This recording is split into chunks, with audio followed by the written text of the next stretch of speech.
الله أكبر الله أكبر الله أكبر الله أكبر الله أكبر الله أكبر الله أكبر الله أكبر الله أكبر الله أكبر كبيرا والحمد لله كثيرا وسبحان الله بكرة وأصيلا لا إله إلا الله والله أكبر الله أكبر ولله الحمد الحمد لله الحمد لله الذي جعل للمسلمين عيد الفطر بعد صيام رمضان وعيد الأضحى بعد يوم العرفة أشهد أن لا إله إلا الله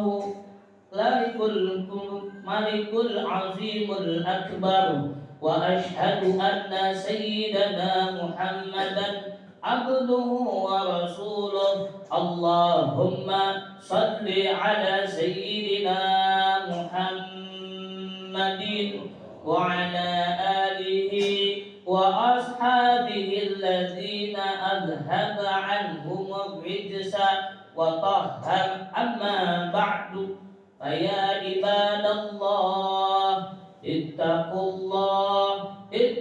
الله حق تقاته ولا تموتن إلا وأنتم مسلمون وقال الله تعالى يا أيها الذين آمنوا اتقوا الله وقولوا قولا سديدا يصلح لكم أعمالكم ويغفر لكم ذنوبكم ومن يطع الله ورسوله فقد فاز فوزا عظيما صدق الله العلي العظيم وصدق رسول الحبيب الكريم ونحن على ذلك من الشاهدين والشاكرين والحمد لله رب العالمين إلهي أنت مقصودي ورضاك مطلوبي أعطني محبتك ومعرفتك وعاتني معك أبدا الله أكبر الله أكبر الله أكبر ولله الحمد.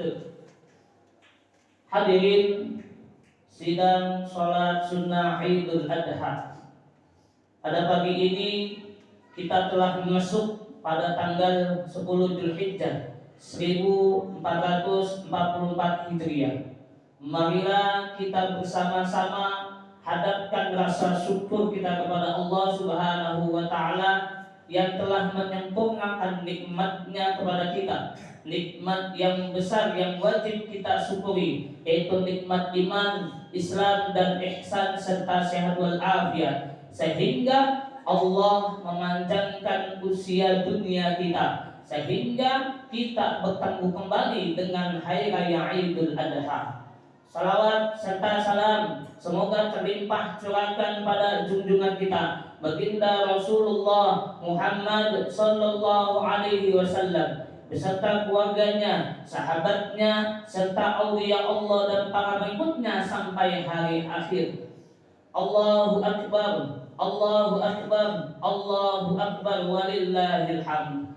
Hadirin sidang salat Idul Adha, sebelum materi khatib Idul Adha ini saya sampaikan, saya mengajak para hadirin sekalian, lebih khusus pada diri pribadi, kita bersama-sama meningkatkan iman dan takwa kita kepada Allah Subhanahu wa Ta'ala, sehingga ketika iman dan takwa sudah bertambah, kita berhak mendapatkan predikat husnul khatimah dan husnul bidayah. Amin ya rabbal alamin. Hari ini kita dikumpulkan oleh Allah Ta'ala bukan hanya sekedar merayakan dan menunaikan salat Id, tapi Allah Ta'ala ingin memperlihatkan keagungannya dan rahmatnya pada kita semua, agar kita terpilih menjadi seorang makhluk yang terus berucap syukur atas yang telah ada, maka akan datang yang belum ada. Hari ini tanggal 10 Zulhijjah 1444 Hijriah, saudara-saudara kita yang dipilih oleh Allah Ta'ala menunaikan kewajibannya, yaitu menunaikan rukun Islam yang terakhir, yaitu pergi haji ke tanah suci. Semoga kelak Allah Ta'ala memampukan kita untuk berangkat ke tanah suci di dalam tanggal 10 Zulhijjah 1444 Hijriah ini, bukan hanya sebatas pergi ke tanah suci, tapi ada momentum yang tidak boleh kita lewatkan. Momentum apakah itu? Momentum untuk merayakan bersama dengan saudara-saudara kita yang belum dimampukan oleh Allah Ta'ala untuk memenuhi surat Al-Kautsar ayat 2. Fasalli li rabbika wanhar, maka laksanakanlah salat karena Tuhanmu dan berkurbanlah sebagai ibadah dan sarana meningkatkan ketakwaan kepada Allah Subhanahu wa Ta'ala. Bicara hal kurban, bahwa kurban itu memiliki sejarah yang wajib kita teladani. Mengapa demikian? Karena tidak mungkin ada perintah kurban kalau tidak ada sebab-sebabnya. Asbabnya apa? Mari kita lihat sejarahnya. Bahwa Syekh Ali Ahmad Al-Jurjawi dalam kitabnya Hikmatut Tashri' wal Falsafatu menyatakan atau menjelaskan kurban pertama kali dilaksanakan pada masa Nabi Adam alaihi salam oleh putra-putranya, yaitu Qabil dan Habil. Kekayaan yang dimiliki Qabil mewakili kelompok petani, sedangkan Habil mewakili kelompok peternak. Sesuai dengan surat Al-Maidah ayat 27. A'udzu billahi minasyaitonir rajim. Bismillahirrahmanirrahim. Watlu 'alaihim naba'a abnaina Adam.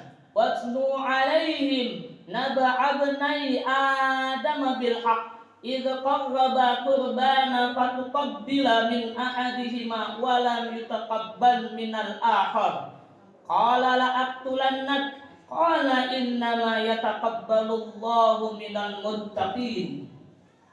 Artinya, ceritakanlah kepada mereka kisah kedua putra Adam alaihi salam, Qabil dan Habil. Menurut yang sebenarnya, ketika keduanya mempersembahkan kurban, maka diterima dari salah seorang mereka, yaitu Habil, dan tidak diterima yang lain, yaitu Qabil. Surat Al-Maidah ayat 27. Para ahli tafsir menyatakan peristiwa kurban yang dilakukan dua bersaudara ini dari putra-putra Nabi Adam alaihissalam merupakan solusi dari polemik perang dingin yang terjadi antara keduanya dalam mempersunting wanita cantik rupawan bernama Iklimah sebagai pasangan hidup. Allahu Akbar, Allahu Akbar, Allahu Akbar, walillahil hamd. Hadirin sidang salat Id yang berbahagia. Sejarah yang kedua yang diperintahkan kepada kita untuk kurban dari Nabi Ibrahim dan Nabi Ismail alaihi salam. Kala itu Nabi Ibrahim sudah lama tidak memiliki seorang anak, dan berdoalah Nabi Ibrahim agar memiliki keturunan dan menjadi nazar pada Allah Subhanahu wa Ta'ala untuk dikurbankan, yang seperti dalam Quran surat As-Saffat ayat 102. A'udzu billahi minasyaitonir rajim. Bismillahirrahmanirrahim. Qala ya bunayya inni ara fil manami anni azbahuka fanzur madza tara. Qala ya abati if'al ma tu'mar satajiduni insya'allahu minas sabirin. Artinya Ibrahim berkata, hai anakku, sesungguhnya aku melihat dalam mimpi bahwa aku menyembelihmu, maka fikirkanlah apa pendapatmu. Ismail menjawab, wahai bapakku, kerjakanlah apa yang diperintahkan kepadamu, insya Allah engkau akan mendapatiku termasuk orang-orang yang sabar. Surat As-Saffat ayat 102.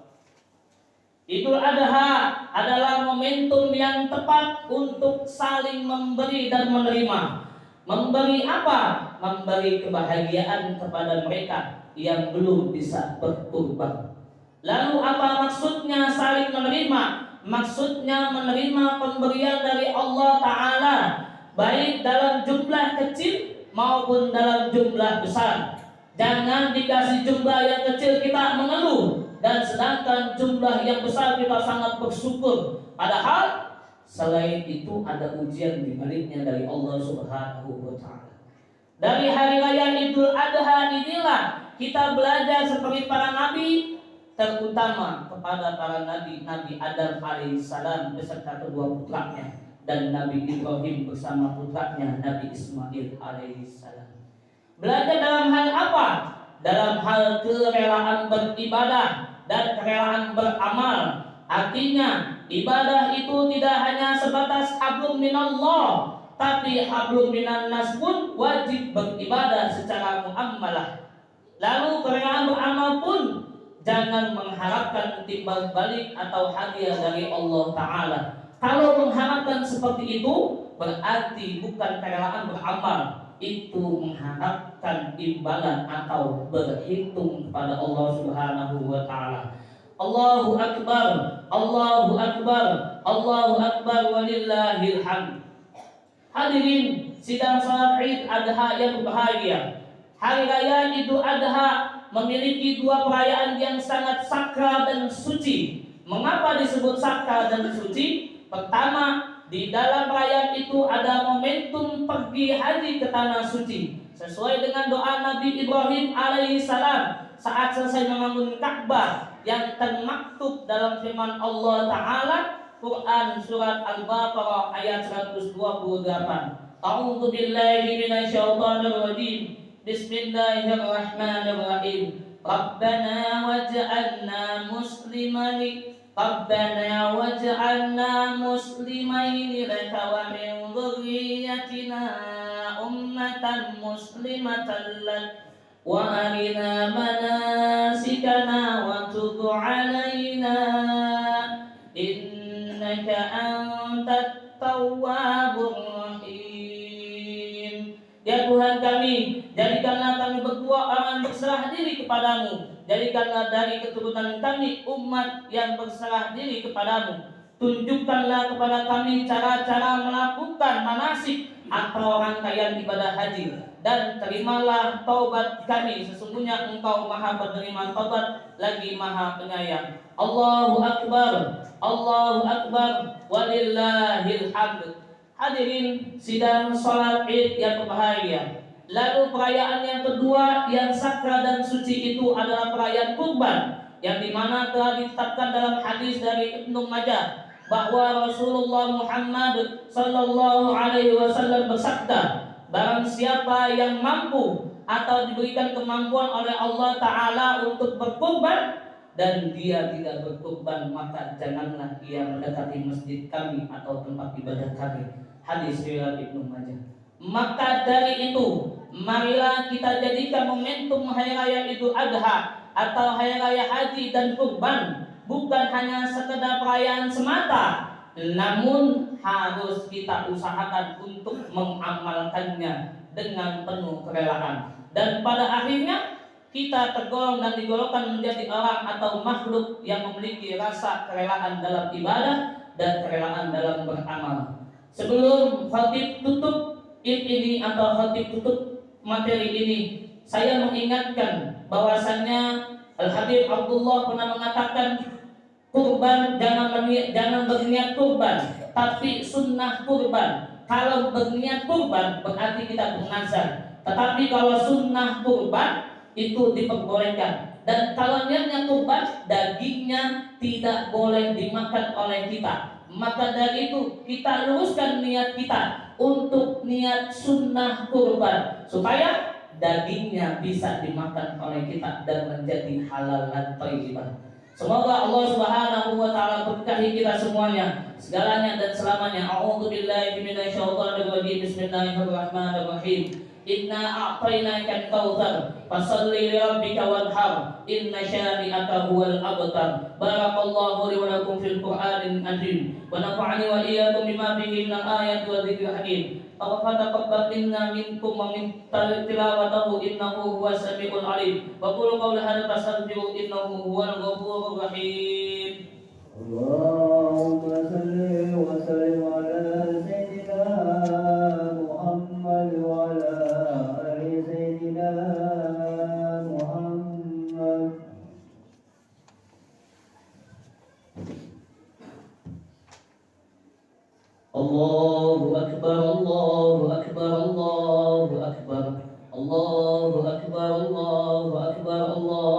أكبر الله أكبر كبيرا والحمد لله كثيرا سبحان الله بكرة وأصيلا لا إله إلا الله الله أكبر ولله الحمد الحمد لله الحمد لله على إحسانه وشكره على توفيقه وامتنانه وأشهد أن لا إله إلا الله وحده لا شريك له وأشهد أن سيدنا محمدا عبده ورسوله الداعي إلى رضوانه اللهم صل وسلم على سيدنا محمد وعلى آله وأصحابه وسلم تسليما كثيرا أما بعد فيا أيها الناس اتقوا الله فيما أمر وانتهوا عما نهى واعلموا أن الله أمركم بأمر بدأ فيه بنفسه وثنى بملائكته بقدسه فقال الله تعالى ولم يزل قائلا عليما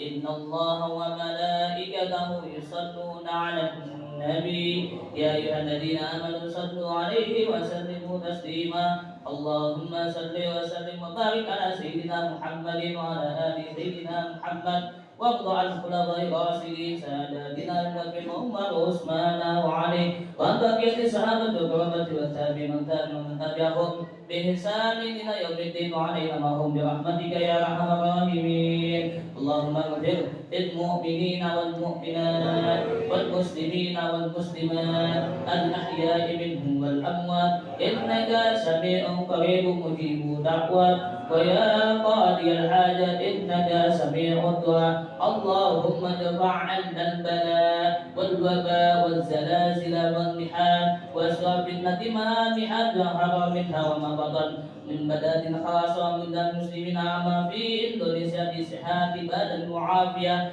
إنك على كل شيء قدير ربنا لنا الحق وارزقنا اتباعه وباطل وارزقنا اتباعه ربنا ظلمنا أنفسنا وإن لم تغفر لنا وترحمنا لنكونن من الخاسرين ربنا آتنا في الدنيا حسنة وفي الآخرة حسنة وقنا عذاب النار عباد الله إن الله يأمركم بالإحسان وإيتاء وينهى عن الفحشاء والمنكر والبغي يعظكم لعلكم تذكرون اذكروا الله عنكم ذكر الله أكبر الله أكبر